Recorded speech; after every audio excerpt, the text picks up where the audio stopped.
Over the past few months, I've made about 15 different versions of Panda Express Orange Chicken, and not a single recipe online gets it right. It looks like a simple dish, but it's way more sophisticated than anyone realizes. The batter alone is 3 separate layers. The sauce is actually 2 different sauces combined into what they call number 2 sauce. And the way Panda Express gets that orange flavor into this dish is nothing like what you'll find in any recipe online.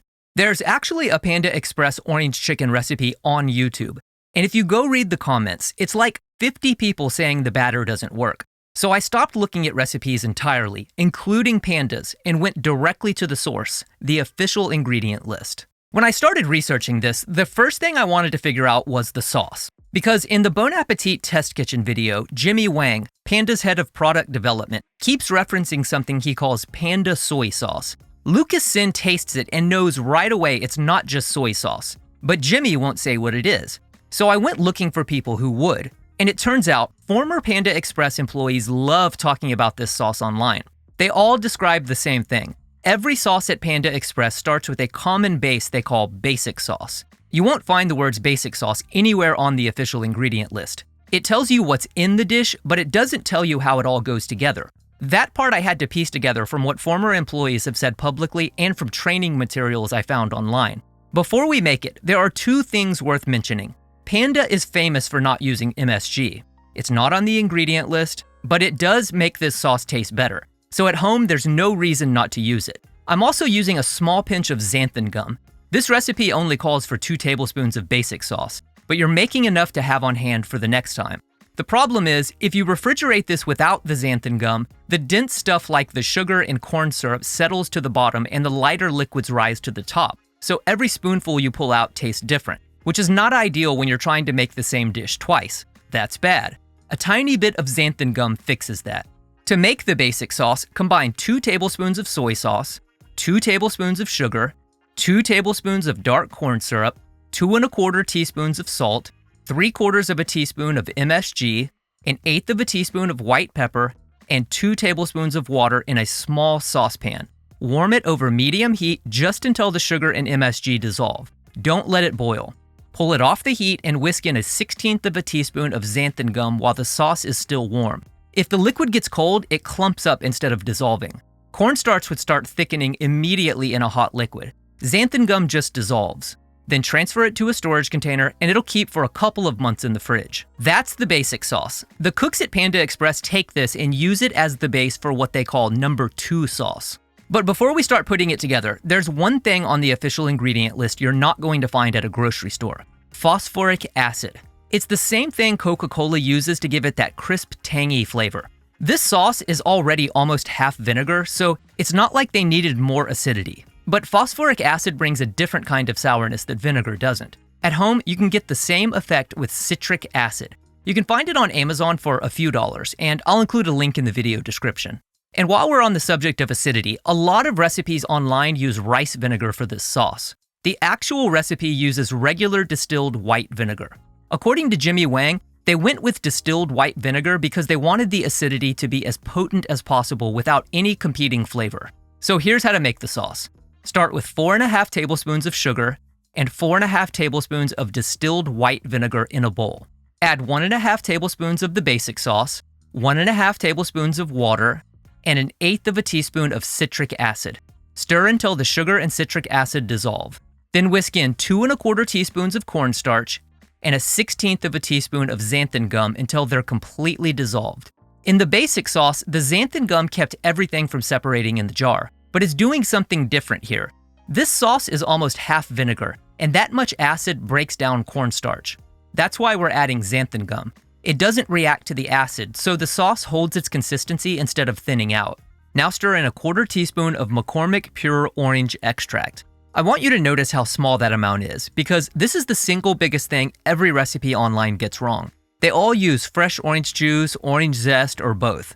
On the official ingredient list, orange extract is in the contains less than 2% section. The actual dish has barely any orange in it at all. Jimmy Wang calls it just a sort of the essence of fruitiness. That's what you're recreating. 20 years of online recipes, and it was 1/4 teaspoon of extract the whole time.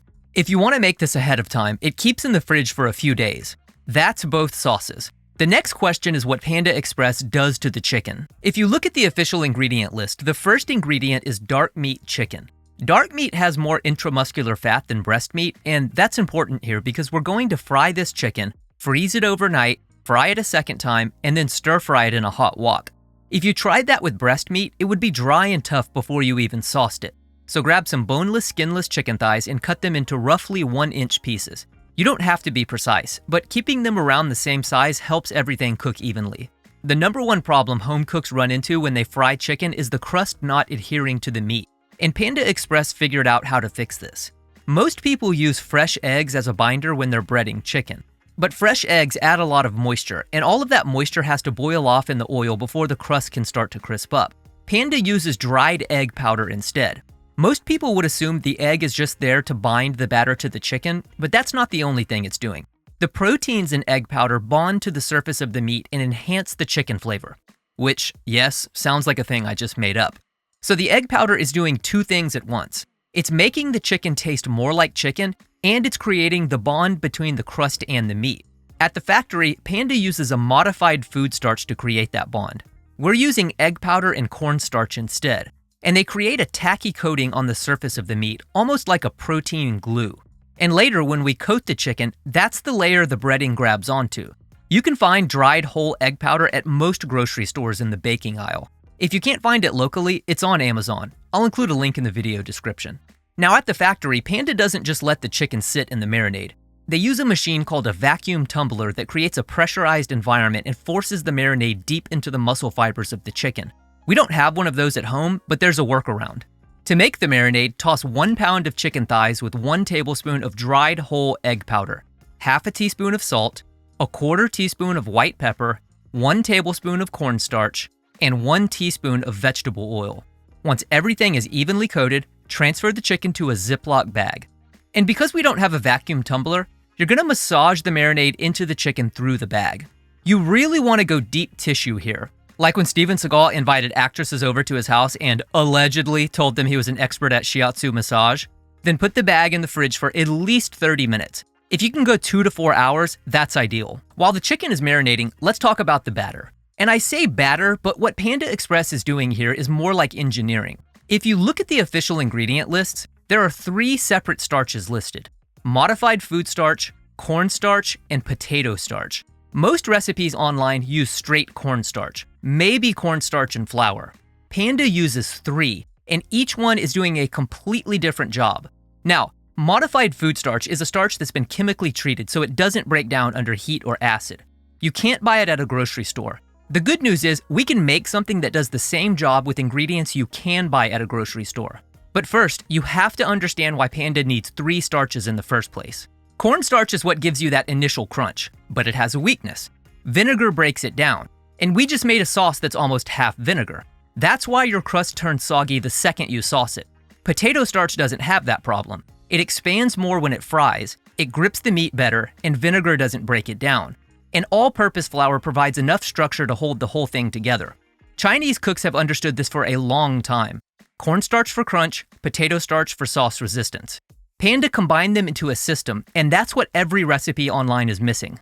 Remember in the marinade, the egg powder and cornstarch created a tacky coating on the surface of the chicken? That's the first layer. The second layer is a pure starch dry dredge. To make it, whisk together 1/3 cup of cornstarch, 1/3 cup of potato starch, 1/4 teaspoon of onion powder, 1/4 teaspoon of garlic powder, and 1/8 teaspoon of white pepper. Why does this stuff always get everywhere? Kind of looks like my coffee table after a long night. Lucas Sin, who watched them make this in the Panda Express test kitchen, describes it as being like snow. That silky fine texture is what sticks to the tacky surface from the marinade. And when it fries, it hardens into that rough, craggy texture that traps the sauce. The third layer is a wet batter, and this one is mostly flour. The dry dredge handles crunch and sauce resistance. The wet batter gives us structure. Flour creates gluten, and that's what holds everything together. To make the batter, whisk together 1 cup of all-purpose flour, 2/3 cup of cornstarch, 1/2 cup of potato starch, 1 teaspoon of onion powder, 1 teaspoon of garlic powder, 1/4 teaspoon of white pepper, 1/2 teaspoon of baking powder, and 1/2 teaspoon of salt.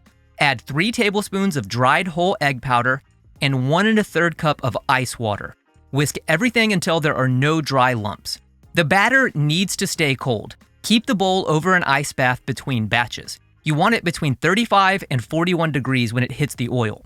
When cold batter hits hot oil, the moisture in the batter turns to steam almost immediately. That rapid steam is what creates the air pockets that make the crust crunchy. So now we have the marinated chicken, the dry dredge, and the wet batter. How they come together is where most people get it wrong. Heat your oil to 350 degrees first, before you dredge anything, before you even touch the chicken, because this is a continuous process. Each piece goes from the marinade into the starch, into the ice-cold batter, and directly into the hot oil. If you dredge everything and then heat the oil, the batter soaks into the starch and you lose that layered structure we just built.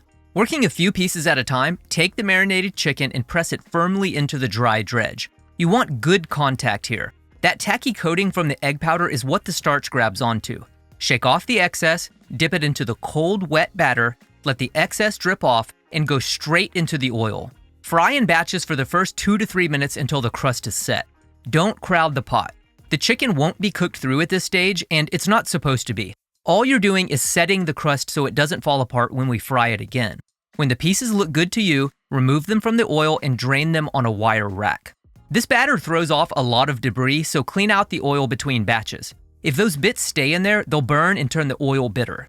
Once all your chicken is fried, let it cool to room temperature on the rack.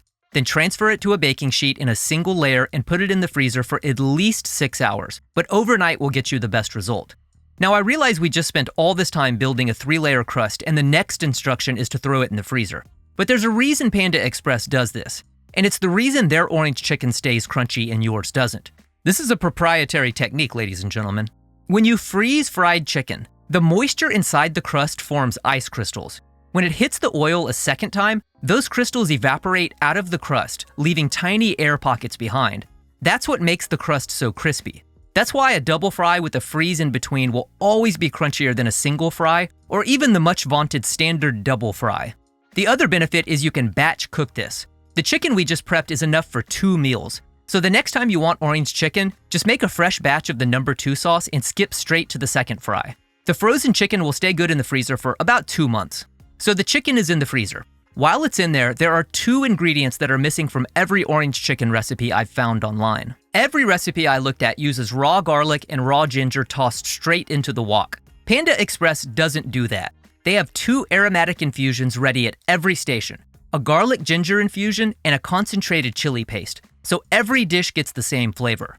For the garlic ginger infusion, whisk together 2 teaspoons of grated ginger, 1 tablespoon of minced garlic, a teaspoon of vegetable oil, and a teaspoon of water. You want to grate the ginger, not mince it. Grating breaks the fibers apart and releases the juice, which is what you're actually after. Then set it aside and let it infuse. The chili paste is a bit more involved. Take a 1/4 cup of crushed red pepper flakes and stir in 2 tablespoons of water until they're evenly coated. You want a wet sand consistency. Then heat 2 tablespoons of vegetable oil to 275 degrees and slowly pour it over them. It's going to foam up, violently. That's the water turning to steam, and that's the whole point. Without the water, hot oil would scorch the chilies in about 2 seconds. The water absorbs the initial heat and evaporates, and while it's doing that, the oil is extracting color and aroma from the chilies instead of burning them. What you end up with is a concentrated chili paste with a deep red color and no bitterness. If you made my Beijing beef recipe, you already have these in your fridge. And yes, I'm reusing the footage from that video. It's called time management, like peeing in the shower. Then transfer them to a storage container, and both infusions will keep in the fridge for several weeks. So now you've got the sauce, the infusions, and a bag of frozen chicken. All that's left is to actually cook this thing. Bring your oil back up to 350 degrees and take half the chicken directly from the freezer to the fryer. Do not thaw it. If you thaw it first, you'll undo everything the freezer just did for you. Fry for about 7 minutes until the chicken is a deep golden brown and the internal temperature hits 165 degrees. Then pull them out and let them drain on a wire rack. Heat a clean wok over medium-high heat until it's lightly smoking. And can we have a moment of silence for the seasoning on my wok? 15 test batches of a sauce that's half vinegar absolutely destroyed it. Add a couple teaspoons of vegetable oil and swirl it around to coat the surface. Then add a teaspoon of the garlic ginger infusion and a 1/4 teaspoon of the chili paste and stir them around for 10 to 20 seconds. The chili is mostly there for aroma and color, not heat.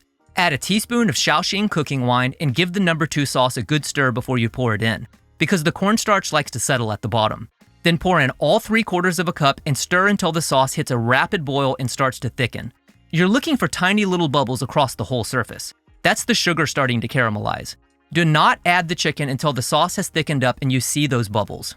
Add the chicken and toss it around until every piece is coated in sauce. That should take about 30 to 45 seconds. Drizzle a 1/4 teaspoon of toasted sesame oil around the rim and give it one last toss. Panda Express trains their cooks to evaluate every batch on 5 things: aroma, appearance, temperature, texture, and taste. When it looks good to you, put it over some white rice the second it comes out of the wok. This dish has about a 30-minute window before the crust starts to soften. At the store, they remake it every 45 minutes. Now, very quickly before the taste test, in Chinese, Panda Express lists this dish as however this is pronounced. That's the same name as chin-pea chicken, a traditional Sichuan dish that's been around for over 1,000 years. The original is supposed to be numbing, spicy, and fragrant. No sweetness at all. Chinese food writers say the 2 dishes have no real connection. And the key ingredient, chin-pea, isn't even orange. It's dried mandarin peel. I spent 2 weeks trying to find traditional chin-pea chicken in Houston. We have one of the biggest Chinatowns in the country, and it doesn't exist here. The closest I found was at Cooking Girl, which uses dried tangerine peel in their version. I think it's more Americanized than traditional, but it's still really good, so shout out to Cooking Girl. Y'all should visit them if you're ever in Houston. Alright, back to the taste test. If you followed every step, you're tasting what Panda Express spent 40 years figuring out, and you're doing it from your home kitchen. So shout out to everyone who works at Panda doing this all day long. I worked in kitchens, that's a tough job, and y'all keep a lot of people fed. If you want to see me reverse engineer their Beijing beef next, check out this video right here. Thanks for watching. See you next time. I'm an expert in shiatsu massage.